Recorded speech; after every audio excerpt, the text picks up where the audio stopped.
Welcome to my dad's car. Enjoy!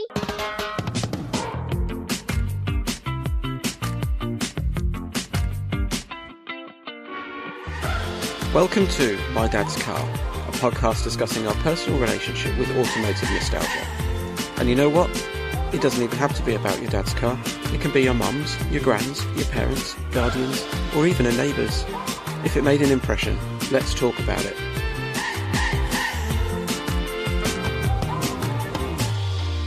Wow, look at that shirt. Thank you very much. Thought you'd like that. Absolutely, the response you were after, wasn't it? For the benefit of the tape, I'm wearing a Hawaiian shirt. Nothing says it's nearly summer holidays like flip-flops as well. No. Still got my socks on, actually. To be honest, I've just literally grabbed the nearest thing to hand before jumping on the recording because got in from work and I've been walking around topless for a while because it's so hot. You're doing that fireman's calendar again. Yeah. Good uptake last year. 2 people. Yeah. Only one way from here, yeah. We're just waiting for Sally. She joined, but her video wasn't working. So all right, okay. She's going to give it another go, and then, hey! Done it. How are you? I'm good, thank you. Oh, good. And you? You all right? Yeah, good. Hi, John. How are you? Hi, Sally. How are you? Yeah, I'm okay, thanks. Oh, good. Nice to meet you. You too. I'm sorry I sound a bit coldy. I've had this horrible summer flu thing that everyone's had because I think we've had just a winter, haven't we? We haven't had a summer. Yeah. Oh, let's we'll start things off. I don't know. Have you heard any of these we've done or not? Do you know what? I just have been so busy. I haven't, but I always see your posts on them, and I know your love of cars. I know your dad's love of cars. I love the concept. So I will. I promise you, I will listen to some over the weekend and things. It's fine. So yeah, we'll start it off. Today we're joined by Sally Alington, who for the benefit of the tape, is my cousin, and one of very few family members we've had on the podcast so far. Obviously, my 2 daughters have been on for very sort of brief episodes. This will constitute, hopefully, a more fuller episode and lots of stories. So, welcome along, Sally. Thank you, Andy. Lovely to be here. I'm delighted. And nice to do something family-wise as well as doing some fun talking about cars. Fantastic. What's your earliest car memory or your earliest motoring memory? Hilarious, actually, because my mum and dad, as you know, Andy, because you know my family, they're a little bit bohemian. They're a bit different. Yeah. And so my earliest car memory is my dad's minivan. So we're talking early 80s. I always just called it the minivan. I don't know if it had a different name, but it was sort of navy blue with these sort of white panels on the side and then these 2 doors at the back that it was really like a little tiny little van. And we just loved it. It was quite hilarious. We loved going in the back. So this is obviously the days before health and safety, but days before seatbelts in the back or anything like that. There weren't even seats in the back. It was really just, he got it because he had a carpet cleaning business and it could fit the carpet cleaning machine in there. Okay. And we used to go on weekends actually down to come and see you and come down and go camping and things. And my mum and dad used to throw a big mattress in the back. And Luke and I, my brother and I, used to just literally lie under a duvet on the mattress and go to sleep, which, drums up all manner of like horrendous health and safety potential disasters. But we're still here to tell the tale. So, I think maybe we've gone health and safety mad. We need seatbelts, right? I didn't know he did carpet cleaning. I only kind of known him being in the airline business, but yeah, actually, it was between jobs. He had been at Iran Air, and then there was the revolution in Iran in 1979, and he was made redundant. And with the redundancy money, he decided to buy a carpet cleaning machine and go cleaning carpets. So him and my mum used to go and do that. They got some quite big contracts. They used to clean the Park Tower Hotel at near Park Lane. Oh wow, nice. So what came after the minivan, do you know? Yeah, well, there's another early memory. Before I go on to what came after, Okay. There's another early one of my gran. My gran always had a series of hilarious cars. And there was a Morris Minor. There was an original Morris Minor, which was gorgeous, which she used to borrow it from somebody. I can't think who it was, but that was always really fun. And so there was sort of those classic old looking cars, always lovely. None of these cars were ever brand new, but my parents always bought second-hand cars. We never had any money to buy brand new cars until the one that came after the minivan, which was the 2CV, the de Cheveux. And my mum had fallen in love with this again, sort of a classic, iconic looking car. It was bright red. I felt like it was like something out of Noddy. It had those sort of little headlights that were they were almost like eyes on the front. Yeah. And again, back to the lack of health and safety. You could roll the roof. It was like a material roof. You could roll it all the way back and tie it so the whole roof was open. And my brother and I used to stand on the back seat with our heads out and drive around London. Like you're on safari. Exactly, like we were on safari, yeah, a London safari, which was great. And yes, I think our cars were always the ones that everyone noticed at school, because I went to school in a very kind of plush area, East Sheen in southwest London. And most of the mums and dads were turning up in Range Rovers, and we'd sort of turn up like on our London safari, poking our heads out of the bright red 2CV. Definite theme there, isn't it? With those small little cars full of character. Completely. Character, Quite nice. definitely. Yeah, yeah. And you become so attached to them. They're like family members, aren't they? I mean, I remember when we got rid of both of those cars, and it was like there was bereavement. It was like, oh my God, like what are we going to do without the lovely, 2CV or without the minivan? It was funny. Did they ever have names? Did they get into naming their cars? The only one we did name was years later. My gran had a car that we called Ducky. I don't know why. That was another little mini. There was lots of mini themes that went along. My gran had a whole series of funny cars. She had a really old Renault 5, and she was hilarious. Do you remember my gran, Andy? Yes. Was it Edna? Yeah, we referred to her as Edna. Yeah. I guess auntie or something along those lines, I guess. Yeah. But proper gran's name that is, isn't it, Edna? Isn't it? Yeah. Good pedigree. The funny thing was, it wasn't her, it was her middle name. Her real name was Florence, which I think is so pretty. And Edna, I don't know, there's something, but no offense to any Ednas who are listening. But I don't know why she switched it round and she insisted everyone called her Edna. But yeah, she had this old Renault 5, white Renault 5 that she used to have parked in the driveway at her house. And she was so hilarious. She used to, so she didn't forget her car key or lose her car key. She used to leave it in the ignition, and so that no one would steal it. She used to put a winter glove over it. So there was like this random hand over the key.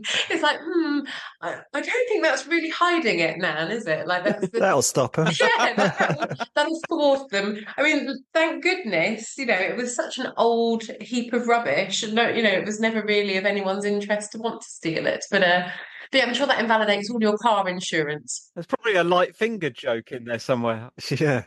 Probably there is, yeah. Or red-handed. Should have known you'd have a hand in it, Andy.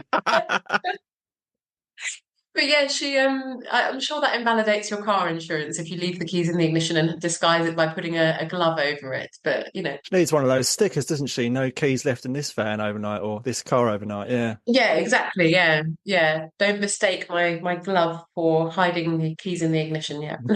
Excellent. And she'd do that anywhere, not just at home, I guess. If she went to the shops or whatever, Yeah, I'm sure. She was very trusting. She was the war generation, it was like everyone's a good egg, and no one would ever want to steal my car, which unfortunately, yeah. I mean, well, thankfully no one did, but but unfortunately I think, yeah, people do steal cars, don't they? Which is horrendous. Sadly, yeah. Yeah, I'm trying to think. I don't remember specific. I seem to recall a Metro, but I don't know whether that was yours or whether that was your gran's. No, there was a Metro. You're absolutely right. There was. I probably don't have it as vivid in my imagination because I wasn't in love with it as much as I loved the Mini. The minivan, the Mini, the 2CV. But no, you're absolutely right. There was. It was like a light blue Metro.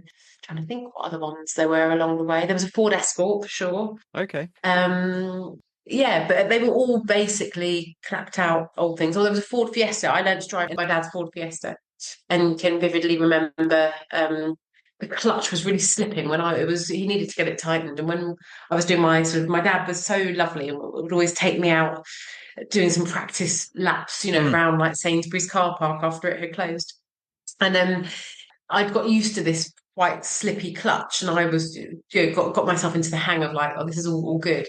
And then he went and got it actually sorted to how it should be. And I threw a massive strop because I couldn't do it anymore. I was like kangaroo, jumping the car. And I was like, don't get that changed. She was like, because it was actually broken.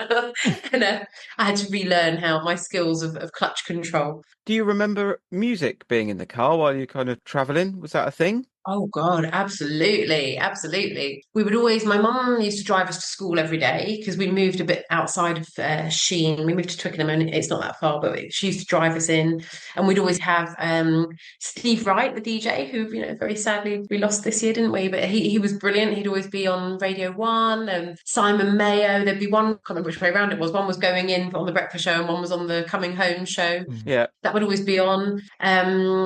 I remember when we first got one with a tape deck. I mean, I felt like we were into the sort of space age when we could play our tapes in the car. That was quite incredible. And then, yeah, later on when I got cars, I couldn't believe when I had a CD player. I was like, my God, like life doesn't get any better. When you had that sort of 8-disc changer in the boot and you're like, I can literally switch between 8 different CDs. Like I have hit the big time. I've still got a glove box full of CDs. Do you? I've not kind of graduated. And to be fair, I did have iPod for a bit, and then I've kind of gone back to CD. Yeah. Have you got one of those big wallets, Andy, that you zip up? No, I've just got loads of discs, and naturally, every CD is in the wrong case. How it should be. Yeah, yeah. Just because you're changing them at traffic lights, aren't you? And you just kind of grab one, and you're just like half looking on your lap. Yeah. And I occasionally used to use like an old mix CD for sort of de-icing the windscreen when I'd lost my my de-icer. Yeah. So yeah, you can't do that with an MP3, can you? No.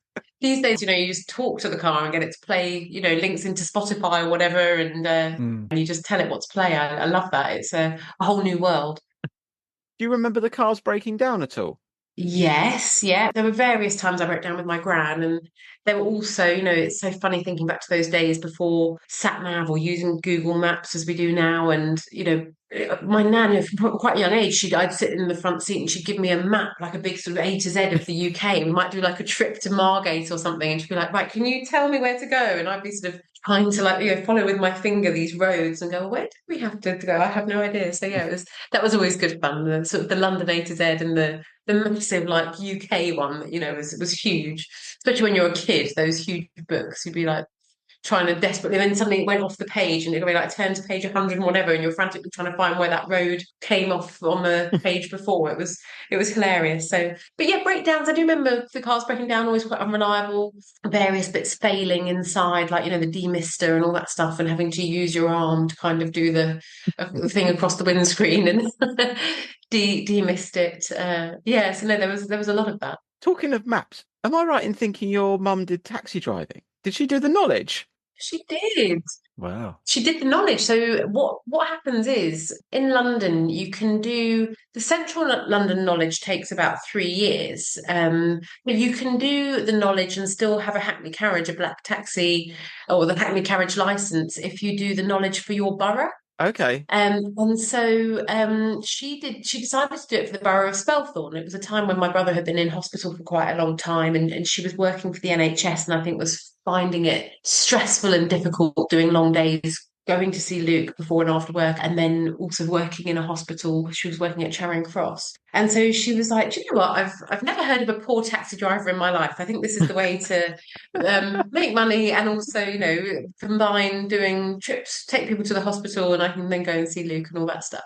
And yeah, it was, oh my God, she needs to write a book about her taxi experiences, the people that she met doing taxi driving. And she called it Angela's Taxi, and she had T-shirts printed, she had business cards made. Yeah, and I don't know if you know, but like these taxi ranks, it's a bit of a little mafia that goes on. It's a weird world, the taxi world. And she decided to, because she was signed off to have a Hackney carriage in the borough of Spelthorne, which is near, it includes Heathrow and all that area. And so she decided that, she was allowed to go and hang out at Staines taxi rank and, wait for fares by the train station. Oh, okay. And initially there was sort of not a very warm welcome. She was the only woman there, and it was a very, male clique of this sort of mafia. And then, I mean, my mum, Andy, she is hilarious. And I think very quickly they were all just in love with her, and they were like, yes, like we love Angela, and they would literally protect her with their lives. And Oh God, she had so many brilliant stories, very brilliant stories of strange people that she picked up in her cab and people that, that unfortunately some people run off and don't try not to pay and Yeah, yeah. people that would get her doing these weird trips. She used to take this guy around who would just wanted to photograph London. I said to her, I feel like this sounds like hostile reconnaissance and maybe he was a terrorist and we should have reported him. But I mean, this was a good time ago, so I think we're safe. I think we're okay. Yeah. But yeah, some very, very strange people that she met. And Was it a black cab? so she could have got a black cab, but they're very expensive. So she ended up getting herself a Vauxhall Zafira. All right. And so it was sort of the people mover type thing. But the difference between being just a private mini cab and the Hackney carriage is that even if you're not in a black cab, but you have the Hackney carriage license, people are allowed to flag you down on the street in your borough. Or if you've done the Central London knowledge, they can obviously flag you down in Central London. So she was allowed to pick up fares wherever she wanted in the borough and obviously get pre-booked and all that stuff. But yeah, she did it for a good amount of time. But she's too nice, my mum. That's why she never made any money from it. She'd always go, well, don't pay me that. Don't worry, I'll just drop you. It's like, Mum, like, this is the whole point. You're meant to be making money from driving people. She's got this all wrong. Yeah. Bless her. So yeah, I know. She's too funny. Oh, you mentioned kind of people from school who'd got kind of Range Rovers and things. Do you remember neighbours who'd got either fancy cars or cars which were just dreadful? Gosh, neighbours with interesting cars. I mean, there was the car. It wasn't that it was that interesting. I think it was probably something like a Mondeo, where we lived in Twickenham in the 90s. And the only reason it sticks in my mind is because it was when we realised that my dad was totally colourblind, because he always used to talk about this blue car. And we were like, do you mean the purple car? And then we used to have this funny debate about the colour of the car.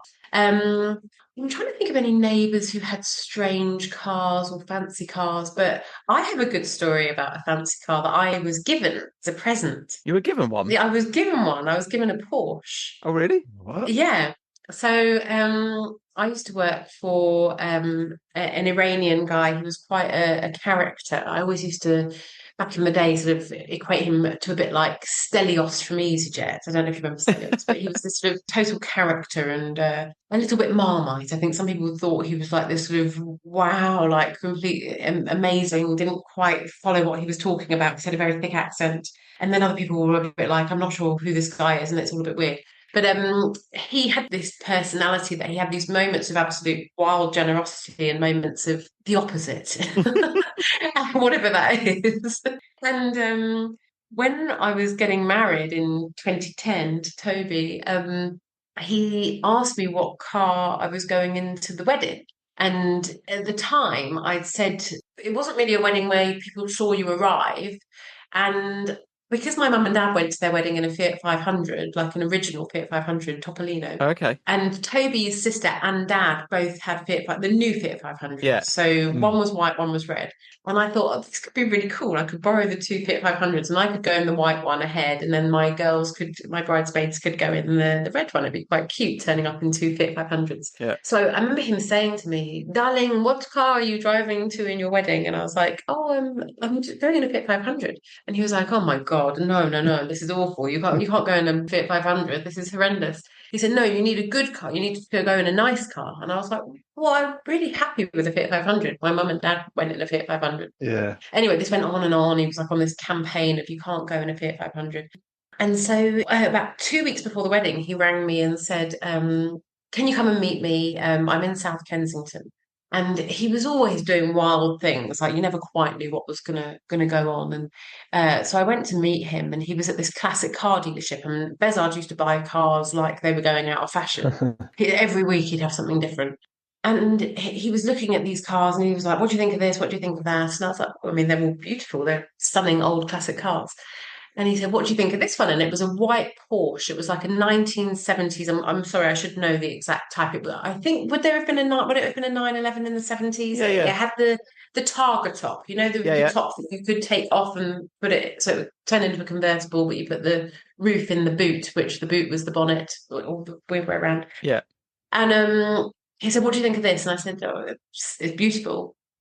And he said, "Well, here you go. It's your wedding present. You have it." Good stuff. I was like, oh my God, like this is unbelievable. So I got in this car and oh my God, trying to drive this car, trying to get out of the car dealership. in South Kensington. And I think I turned onto Kensington High Street. Well, first of all, I kept stalling it. I could not get my head around this. It felt very strange, the kind of clutch, and the whole thing was very, very difficult. Then I got onto Kensington High Street and I'd stopped in a sort of queue of traffic and put it into neutral. And then I went to go and I thought I put it into first and I put it into reverse and I nearly reversed into a bus and then I stalled it. And you know, when you can see people sort of looking and laughing and going, so that's definitely not her car. She definitely doesn't know how to drive that car. So anyway, I rang Toby on the way and was like, you need to meet me. And he was like, why? And I said, you'll see when I get there. I'm coming to pick you up. So I turned up and picked him up in this car and I'd taken the roof off and he was just like mind blown. He was like, this is unbelievable. Yeah. So where we lived in Twickenham at the time, Toby and I, we had a flat and it had off-street parking, but not undercover. And I put the roof back on, but overnight it poured with rain. And I think this car had honestly been like loved and kept in cotton wool somewhere in a garage. Someone had really cared for it. And when I went to get in it to go to work in the morning, rain had kind of come through bits of the roof, so the seat was all wet. Oh no. I know. And then I started to drive off in it, and it was one of those wet, damp mornings, and it had all steamed up. And again, like I was saying a bit earlier about that demister thing wasn't working, and I was sort of rubbing my elbow or my arm across the windscreen to try and demist it. And I was thinking, it's so lovely and generous, but this is highly impractical, this car, being sort of, a business person who has to drive around London. Anyway, I got to the office and he came up to me and said, how's the car? How, do you love it? And I said, I love it. I do need to be totally honest with you. Like, I feel like this car needs to be with someone who has a garage. Like, I just don't. I told him about the roof leaking and everything. Anyway, he was furious, not with me, but he was furious that they'd sold him this car that in his mind was faulty. And so he was like, I'm taking it back. So it got taken back. This all went quiet. And I thought, back to plan A, Fiat 500s to the wedding. And, I thought you were going to say he's going to build you a garage, Sally. Well, about 4 days before the wedding, I get a call. Darling, can you come and meet me? I'm like, oh my God. I was like so busy. I was like, where are you? I'm in Guildford. So I had to go all the way to Guildford. And he said, oh, get a taxi. So I got there and he bought me a new one. He bought me a Carrera 4S, 911 Carrera 4S convertible. Wow. And that was my wedding present. It was unreal. So it was silver. It was stunning. It had like a car phone inside, like an actual phone in the car. I was like, oh my God, like this is mental. You could put a SIM card in it and everything. It was kind of mad. And so I did go to the wedding in that car and it was a beautiful car. And then about 3 years later, he was in one of his other moods. And I remember one day driving in the car and he said, I don't know why you drive that car. It gives everyone the impression that we charge too much. I said, what do you mean the car that you gave me? And we had a big thing about it. And I said, it sounds like you want it back. And I gave him the keys and he took it back. Oh, wow. So I had it for 3 years. It was 3 fun years. And yeah, hilarious. But Do you still speak to him? no. We won't ask you anymore for professional reasons. We'll draw a line under the situation. That's quite the story, though. Not because of the car. Fair enough. And I have to say, like, regardless of taking it back, what a generous thing to do. Like, I'm mind blown by that generosity. That's incredible. Well, to be fair, if someone gives you a car for a day, that's quite a nice thing, isn't it? Agreed. Absolutely agreed. Yeah, it was 3 fun years of having the Porsche. Fantastic. Oh, brilliant story. Yeah. Sounds like quite the character. Yeah, oh my God, for sure. Yes. Yeah. Do you think any of your parents' cars have influenced vehicles you've bought? No, I think the Porsches influence vehicles that I've bought. It gave you a taste for us. I've gone down the route of supercar versus second-hand heat. So did the gift then, Sally, I'm assuming that you've invested in Porsches thereafter? Actually, no, I didn't go and buy a Porsche thereafter. I am absolutely obsessed and in love with the Mustang. I'm being called Sally. I have a Mustang. Oh, right. Yeah. Okay. And I think I haven't seen another one of my kind in the UK. I upgraded. I had what year was it? 2018. I had convertible 5-litre V8. And then I've bought now the California edition. I've not seen one in the UK. I had to get it shipped from the US. Oh, right. So it's the Mustang 5-litre. The only difference really in terms of engine and everything was it went from the 6-speed gearbox to a 10-speed. 10? I mean, it's a beast. It's a beast. I prefer driving the Mustang to driving the Porsche. It is a proper grunt machine. It's hilarious. Fantastic. When they drive down you can just hear it coming from like a long way away. I think Yeah. it sets off the odd Yeah. alarm as well when he kind of I think it brings does. I've off. had to move to a house that doesn't have any neighbours. Was waking everyone up on the street. Yeah, no. So it's a lovely car. Yeah, and on a day like today, it's 29 or whatever it is. Your car said it was 33 degrees. To have the roof down and all that stuff, it's just so nice. I do love a convertible. I'm completely obsessed with convertible, which is hilarious being British because how many days a year do we get to have the roof down? But Oh, it's good when you can. It's also good for the tip. If you've got something long, you can just sort of poke it out. yeah. So true. So practical. So true. Yeah, Getting the Christmas tree every year is always done best with the convertible. exactly. Yeah. Tree poking out the top, yeah. If you ever need to sell it, you can just sort of use those little catch points there. Yeah. Is it left-hand drive as well? No, it's right-hand drive, yeah. And to be honest, I would love to drive an original Mustang. I've never driven an original, but I would love to have a go at driving one of those. Yeah, while you're over in the States, maybe you can do a big road trip. Yeah, definitely. Put it down as work. Yeah. Take it along to there's probably countless Mustang owners club meets, isn't there, in this country, I'd imagine, with some classics. Yeah. Oh, yeah. And you know what I love about having a Mustang? That because people are obsessed with them. I get hugs quite a lot. People are like, "Oh my God, I love this car," and come and give me a hug. It's very strange. And you tell them your name as well. Expecting a guy with a cowboy hat and a big handlebar moustache to get out. Yeah. There you are. Anything else we need to ask you? I'm trying to I was going to ask Sally if there's any sort of memorable journeys that you used to take. I know you said about school runs and stuff, but were there any kind of longer trips away, maybe on holiday or? I mean, the driving down in the minivan, we used to have a caravan down on the south coast in Chichester. So going down in the minivan on that mattress was always hilarious because we would just literally fall asleep. And those were always great journeys. I used to love that. We never did that many. We did a few kind of drive over and get the car ferry. Did you used to do motorway service stations on the way? We had a chat about little chefs, didn't we, a while back, which was quite good. Oh, yeah. Oh, I loved a little chef. The funny thing was, I used to get horrendously car sick as a kid. Oh, no. It's really funny. I used to vomit everywhere. I used to vomit on cars, planes.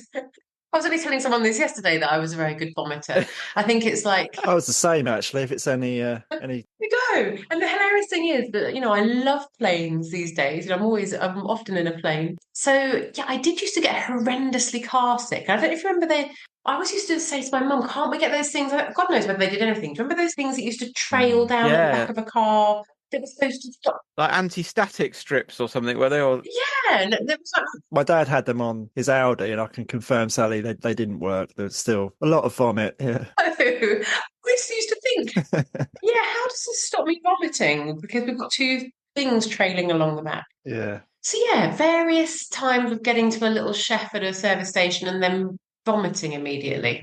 Oh, no. Putting everyone else off their food. I remember from school trips, it was kind of always a bit of a black art where you sat in the coach.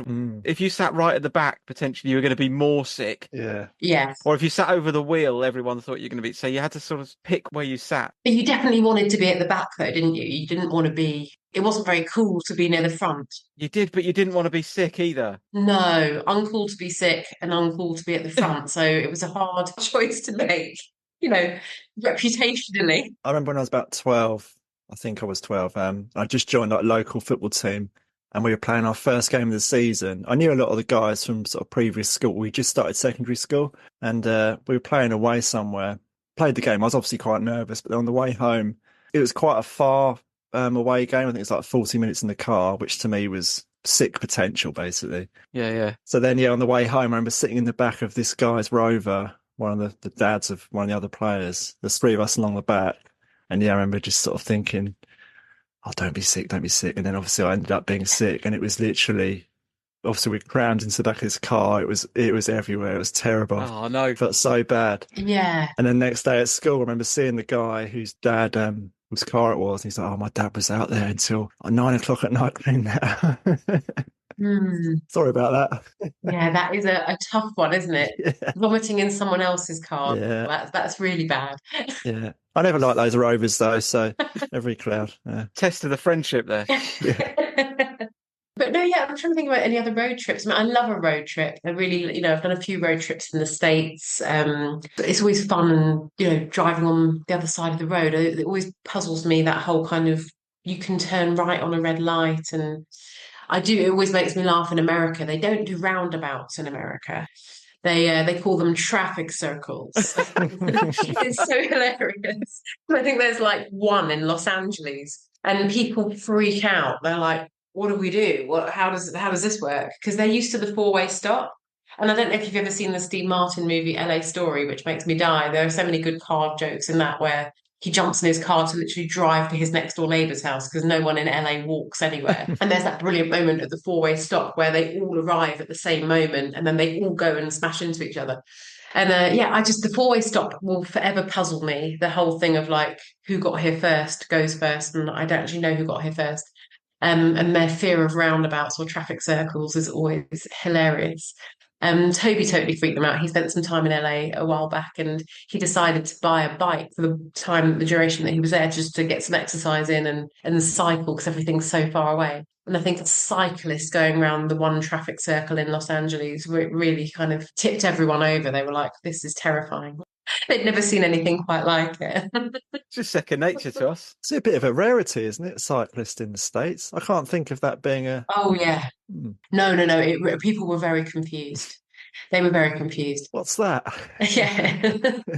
I tend to break every law as well when I drive in America, because you just do stuff that you do here, like throw a quick U-turn in the middle of the road and then you realise that you're really never allowed to do that, or see a parking space on the other side and just dive over the other side of the road, and then you're parked facing all the oncoming traffic, and that is an absolute no-no. They're like, you're in a whole heap of trouble. yeah.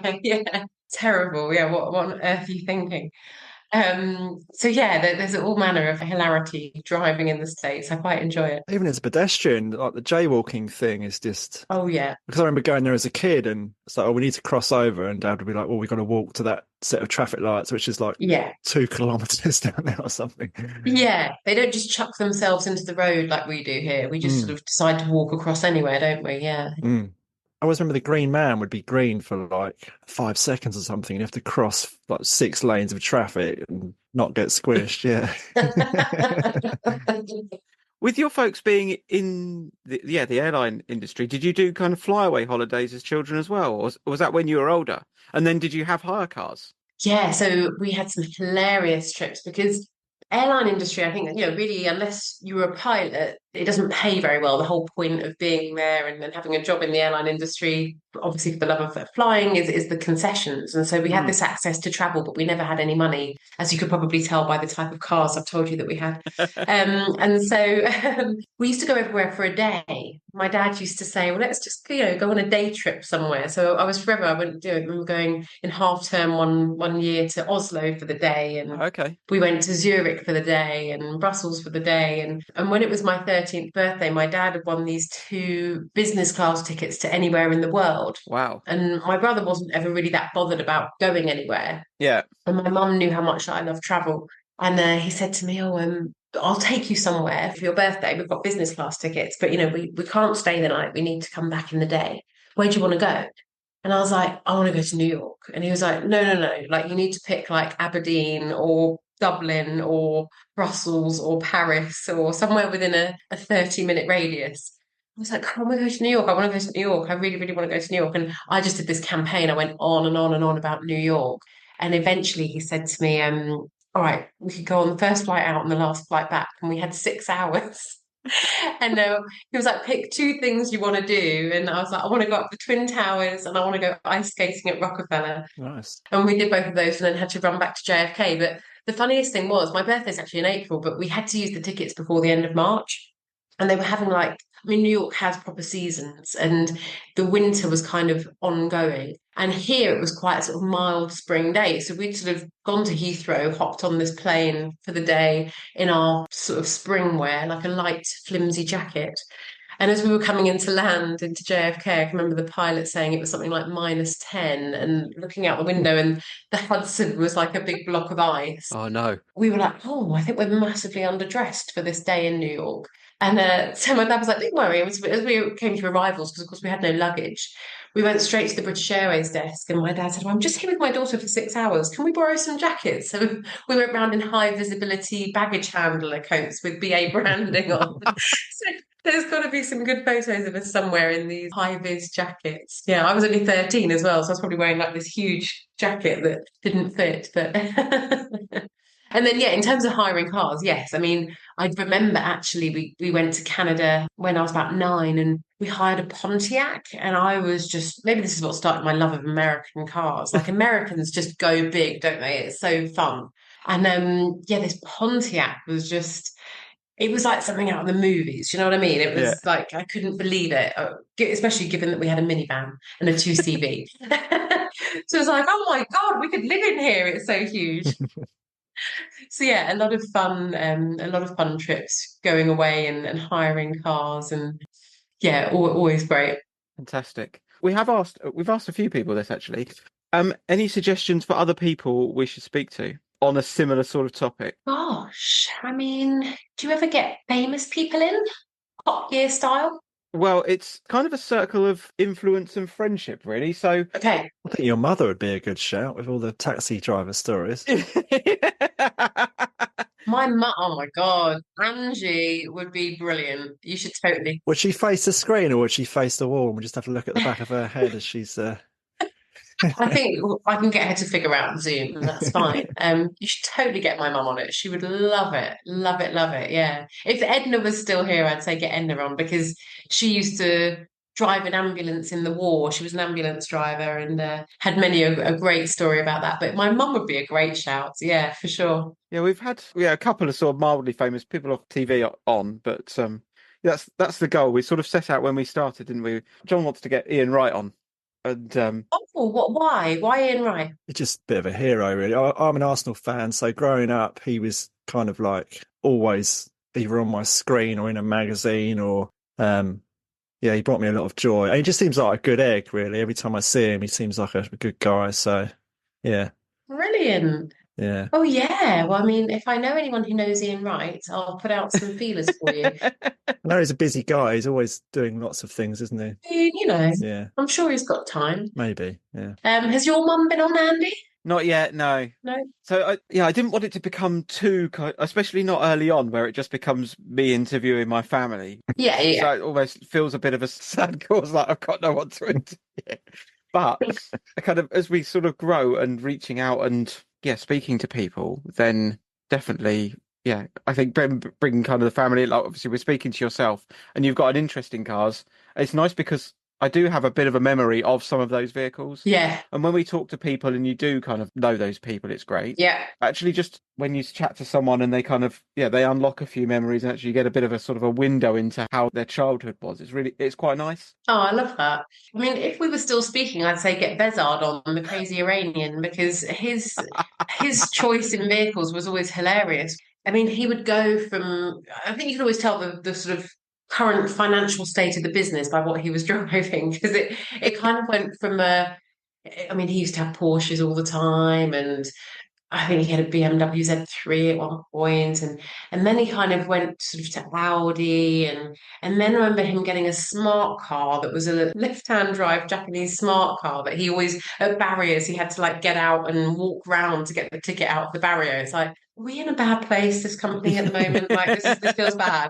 And then he was on a moped for a while. I was like, oh God, like I think it's time to leave. Oh, wow. Yeah, I think maybe we haven't got any money left at all. So watch out for those pointers at your work. Absolutely. Yeah. Well, at least you got married when you did. It could have been dreadful. I know, absolutely, at the right time, right? Yeah. At least it wasn't in the moped era. Yeah. Bit of step down from the Fiat 500. Could have been like Wallace and Gromit, couldn't you, going to the wedding? Yeah. Oh God, but yeah, I must see you soon, Andy. You must have a test drive in the Mustang. Yeah, sounds like fun. Yeah, we'll have to. You should come and see us. Bring the girls. Yeah, definitely. Well, thank you very much for taking some time out. Lovely to see you and catch up. Oh, it's so good to see you. Great to hear your stories, and you're obviously about your wonderful parents as well. So, oh, well, thank you. Lovely to see you. Lovely to meet you, John. And nice to meet you too. Yeah. Yeah, if you want Angie and Angie's taxis on the podcast, let me know and I'll line her up. Yeah, Yeah, have a word with her agent. I will. She's quite expensive, but it's worth it. She might feel sorry for us. Do a cheap fare. Or we'll just do a bunk. Yeah. Fantastic. Well, yeah, thank you very much for joining us. Oh, brilliant. Well, send my love to everyone. Love to Connie and the girls. Yeah, look after yourself. I'll speak to you soon. Bye, Sally. Take care. Thank you. Cheers, Sally. Bye-bye. There we go. Some interesting stories there for us. That's a great one. Yeah, some really good stories in there. But particularly like the anti-theft advice of a glove over the key in the ignition of a car overnight. That seems, from the same generation that brought you Pledge. Yeah. Do you think there's any correlation between those people that leave gloves on railings sometimes when you're sort of walking along in a park and you see... That's almost the sign of an abandoned D-lock on a lamppost. Yeah, won't be needing this. Yeah.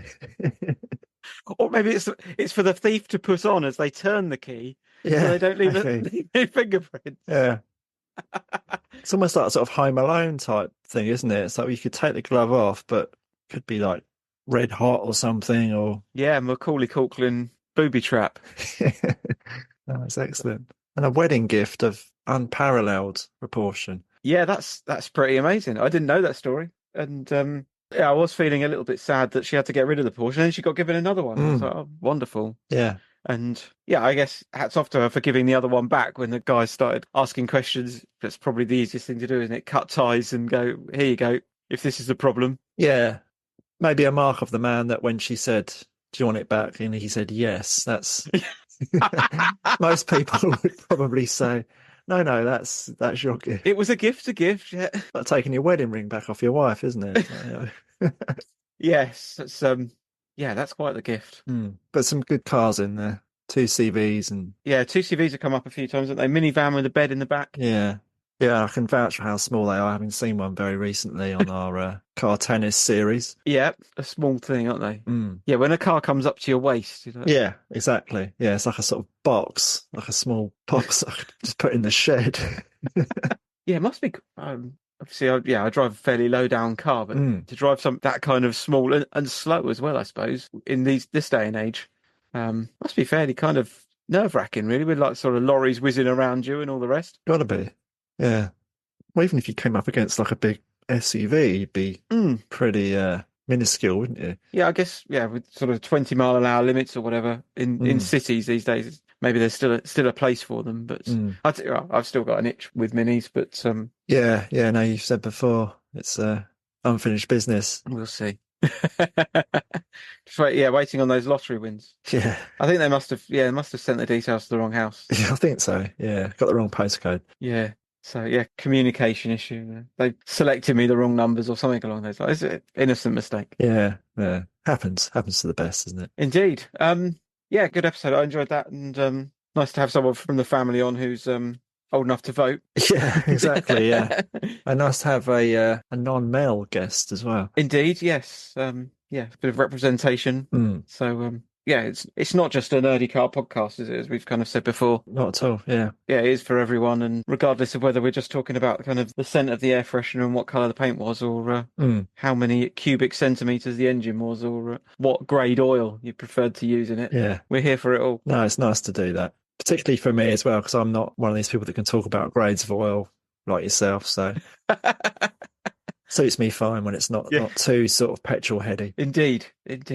What else do we need to mention? A trip to New York for 6 hours. Yeah. There's nothing to do with cars, but a great story. And wearing BA clothing when you get there. Yeah. I think her mum and her dad worked for BA in some way, shape or form.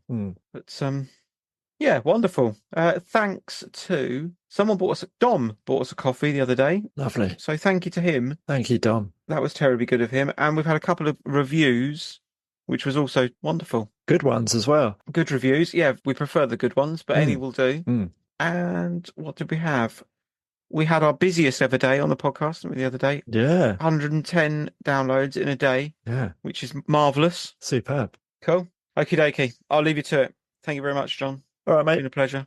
Yeah, we'll wrap it up and roll the credits. Thank you for listening to My Dad's Car. I hope you enjoyed the show. Please support us. Buy us a coffee and subscribe. And tell all your friends.